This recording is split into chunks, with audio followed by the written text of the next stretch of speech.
Welcome back to Popular Pixel. Today, I wanted to talk a little bit about collecting.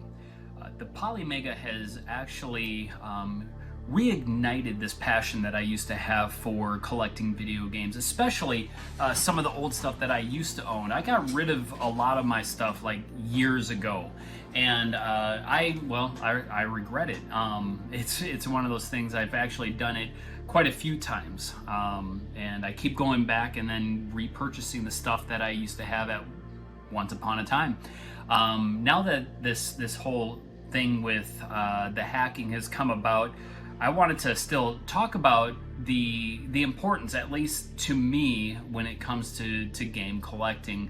It's part of it, of course, might be a sickness.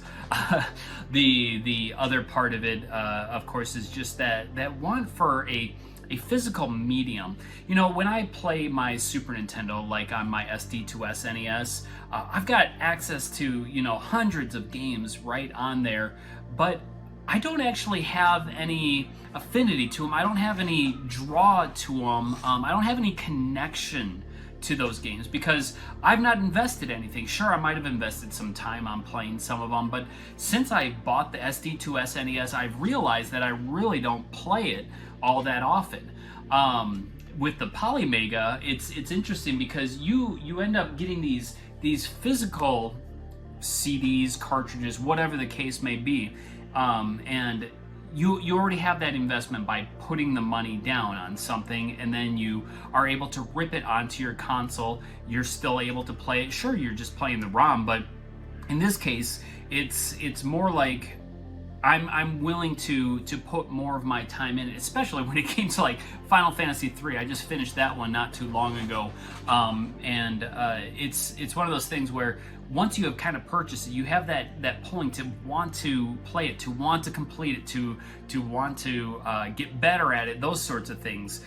Whereas when you're just pulling a ROM off the internet and throwing it on something and playing it, you might be able to relive that time that you had from when you were younger, but you don't have as much of a pull to it as you may when you actually have the physical medium in hand, and that again goes for the same with modern consoles. I really don't like buying digital media. I'd much rather buy the physical versions and play those. But anyways, I thought I'd talk over the next or these past couple of weeks. I've been purchasing games if I come across something that I like, and I thought I'd just start sharing that with you. Right here, of course, this is the only PlayStation game that I've gotten in the past couple of weeks, Tekken 3. I know many of you guys already know about Tekken 3 and what that game's about. I'm not a huge fan of Tekken, the series on a whole, but for $3, I couldn't pass this up. I mean, it was, of course, at a thrift store that I found it, so I went ahead and purchased that. It's a fun little game. I do like the first Tekken game better than the third one, but I remember going to Walmart when I was younger and they had the arcade version there, and watching, what was his name? I think Eddie, the guy who practices capoeira. I just absolutely loved capoeira when I was younger. I was into it. I would always wish that could be one of the styles that I could do, but I just don't have the core to be able to do something like that. But it was always kind of a dream of mine. So it was nice being able to play in a game as someone who knows capoeira. Yeah, there's also, was that Street Fighter 3 that had a character that also used that same style. But going on here, the next game that I decided to get, of course, is Wizards and Warriors. Wizards and Warriors for the NES, I was actually watching a video fairly recently. I can't remember who it was that put that out, was saying that it's one of their favorite games to kind of go back to and play. I remember not really liking the game too much, but I wanted to give it another shot, so I went ahead and picked it up. It was, again, only a couple of bucks at a game store. And then, of course, I can't get that without getting the Fabio game, Iron Sword, which is Wizards and Warriors 2. So I picked those up. I played them both, and honestly, not a huge fan. Not a huge fan of either one of them, but I'm going to give it a little bit more of a shot. Some of you guys probably already know about this one over the past couple of weeks because I did a video on this one already to kind of display the Polymega's ability to be able to have good timing with the controllers, and even with the wireless controller, it's able to follow up with the punches without having any timing issues. Even though I know there is lag with that controller, it didn't affect Punch Out whatsoever. I also picked up Marble Madness. That's one of those games that I remember playing. Oh goodness, I want to say it was on the Apple Macintosh. I think is the first time that I've ever actually played that game. I might be wrong about that, but that's what my memory is kind of telling me. But it's one of those games that I've never been able to beat, even using state saves on the Polymega. I still can't beat it. It's a very difficult game, but it's an interesting game nonetheless. Now, the last NES game that I have here, of course, Super Sprint. This is a Tengen black cartridge game. It is not supported by the Polymega. I actually have several of them right here. I like the Tengen games. They were something part of, you know, history when it comes to Nintendo. I hope that Playmaji does make a change and does officially support them in the future, mainly because, well, I've got quite a few Tengen games, but on top of that, the Polymega is able to run Tengen games. I've been able to actually get those running with this new method that got leaked out recently. But moving on here, one of the games that I picked up, actually this one I think I just got last week, Mortal Kombat for the Super Nintendo. Yeah, I know I probably hear many of you saying, well, that game was inferior to the Genesis or the Sega CD, whatever the case may be. But it's not about that. It's about reliving my teen years. I absolutely loved playing Mortal Kombat on the Super Nintendo. It was beautiful. Going back and playing it now, yeah, it still looks nice, but man, the controllers are so delayed. I was playing the Sega CD version the other day, and I found that one much more appealing. But, of course, that's not what this video is about, but it is about being able to relive those moments of my history in gaming. Here's another one that I picked up. I've been actually wanting this one now for a while. Contra III. Just played through that one. It's such a difficult game, but it is so worth it. I think that got that one for around $20 at one of our local game stores. But being able to go back again and reliving that, I want to be able to play that one two-player. My son, he's only 5 years old, so he's not quite ready for that. But I want to be able to play that toe and toe, you know, with another player here. Hopefully, I get a chance to do that sometime soon. Another one that I did a video on recently that you guys have already seen. This one, actually, I guess is probably about a month and a half ago that I picked this one up. But Killer Instinct, another one of those games that just brings me back to my childhood.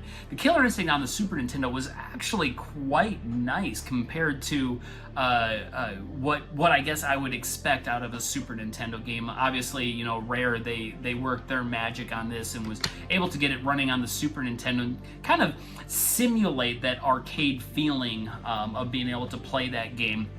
I've messed with some of the hacks that they have where you can reinstall that or install that into the Polymega and then run them. There is an MSU1 hack for the game. Unfortunately, I have not been successful with getting that one to run on the Polymega. I thought I had, but something, I think it has to do with the video, is not working so well on the Polymega, so I haven't been able to get that one going. But some of the other hacks, I played a little bit, but it was one of those things where I'd much rather just play the actual game the way it was created. Now the next one is a trilogy of games that I purchased all on the same day. I've only played through one of them so far. I really need to get back to that. But of course, the first one being Super Star Wars. There's actually, now I gotta try to remember which one it was here. I don't remember. One of these cartridges was not working when I brought it here. The Polymega wouldn't recognize it. I went back to the store because I thought it was a fake, but it turns out that it was actually a re-release, and for some reason the Polymega does not like the re-release version of it. So whenever you buy, if you're interested in buying any of the Star Wars games, make sure that the publisher is JVC. I don't remember who the other company was that published. I'm pretty sure it was Empire Strikes Back specifically, but it instead of having JVC, I don't know if it was Sony ImageSoft, but it did say made, or did it say assembled in or made in Mexico, down in the corner here instead of made in Japan. So that's one of the things you're going to want to watch out for specifically for this. And as I said, I got the whole trilogy. We got the trilogy, Empire Strikes Back. That one I started. I haven't completely gone through it yet. And of course, Super Return of the Jedi.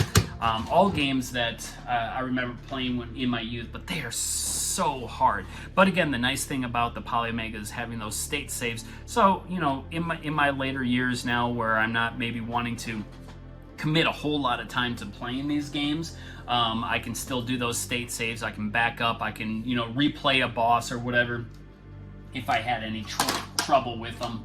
The next one, obviously a classic, Legend of Zelda: A Link to the Past. That's one of the first Super Nintendo games that I owned.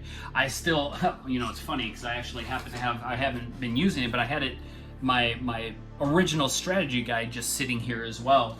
But I remember just struggling with that game when I was a kid, using the little hint guide that came along with it to try to get past some of the more difficult stuff in the beginning. But being able to just relive The Legend of Zelda, it's one of those things now that I've realized that I know this like the back of my hand. These dungeons and everything that are in Zelda, I can zip right through them now. I probably know this version of Zelda over any of the other games. I guess I must have played it that much that it's kind of etched into my mind. The next one, since I just finished Final Fantasy III, I went picked up Final Fantasy II. Obviously, as you guys know, Final Fantasy IV, this is the US version, and it was dumbed down for America because they didn't think that Americans were quite ready for the JRPG genre. And felt we needed something a little bit easier. I remember renting this game when I was pretty young, actually. We were living in this town. There was a big, I guess it was a pharmacy, but it was more than a pharmacy. It had like a whole bunch of stuff, but it was called Farmore. They also had a rental place in there, and for like 48 cents a night, you could rent Super Nintendo games. So I rented this for the weekend one time, and I was able to play through the entire game and complete it. I haven't actually even really started it yet since I purchased it, because obviously you see I've got quite a few games that I'm working on at the moment. I try not to work on too many games at the same time, but I really need to start trying to play through this one again. And I do want to get into the Mystical Quest games. I've never really played the Mystical Quest games, but I thought that would be a nice little thing to try on the Polymega. And the last game that I have this time is ActRaiser. One of the games that, again, goes right back to my youth. The music in that game, I was really big into like Sim City at the time, so having the sim aspect in this game as well as the platforming was something that really drew me in. The music, Yuzo Koshiro, who had composed the music for this game, did an amazing job.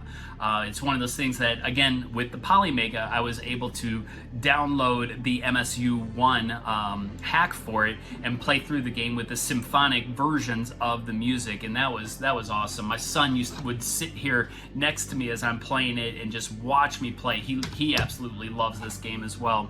But the second game, I was not as much of a fan of. I would like to try to purchase that one and give it a shot. I know there's a game that's kind of a sequel to the ActRaiser games. Soul Blazer, I think it's called. I need to try to get my hands on that one because I really want to try it. I've never really heard of it. Well, I've heard of it, but didn't think anything of it until recently watching a video. So that's another one that I want to get a hold of. But this is basically what I've gotten over the last couple of weeks. I obviously plan on trying to get more games because my Super Nintendo catalog is much smaller than it used to be, and being able to have access to some of these classics. Donkey Kong Country is another one that time looking at trying to get Mortal Kombat 2. Even though I hated it, Mortal Kombat 3, I do want to go ahead and get that one on the Super Nintendo as well as the Genesis, mainly just because I like to see the differences in the history of everything that kind of culminated from where it began and where it ended, maybe in a generation and that sort of thing. Those are the kind of things that really interest me. So I probably will do that. Yeah, of course, I've got that hack method that I can go ahead and do it. But like I said, it's not the same. It's not the same of physically owning these things. Now, for some of those games that are super expensive, okay, yeah, I have no qualms at all with emulating those directly off of the ROMs rather than buying the actual cartridges, because I just don't see any reason to spend that kind of money on video games. I'm sure people, you know, they use it as a way of making money themselves, and you know, that's great if they can buy certain games to kind of earn some interest off them and sell it later. Great, but you know, you never know when the market's going to fall out on certain things like that. I think with COVID, the way things are going right now, a lot of people are buying up a lot of these old classic games because they're still stuck in their houses and wanting something to do. But for me, again, it's being able to go back, relive those times in my life that were such wonderful times for me. Yeah, I wasn't doing so well in school, but I was doing great in video games. Doesn't sound great, but by the time I got to college, that all got turned around because I was doing a lot better in college because I was applying myself a lot more. But that's a whole nother story. But anyways, guys, down in the comments, are you still a collector? I mean, are you still into collecting physical media, or are you more into trying to purchase those games just online, like through the PlayStation Network or whatever? I've actually gone away from the modern consoles. I don't do a whole lot with them anymore, aside from my Switch, that is. But even on that, I much rather buy the physical games. If there's something that comes out that's you know, only digital, something that I really need to have or really just absolutely love, I will purchase it. And sometimes I've even repurchased the game once they do a physical release, because I want that physical, tangible thing to be able to hold on to be able to have a connection to, rather than just data that's floating out there. And if I delete it off of the Switch later on and they decide to pull it from their marketplace, it's gone for good. Whereas if I have that physical medium, it's still there. It's always available. So that's my little soapbox concerning that. But anyways, hash it out down in the comments again. What do you prefer? Do you prefer a physical medium, or do you prefer being able to do just digital? Anyways, until next time, guys, we'll catch you later and keep on gaming.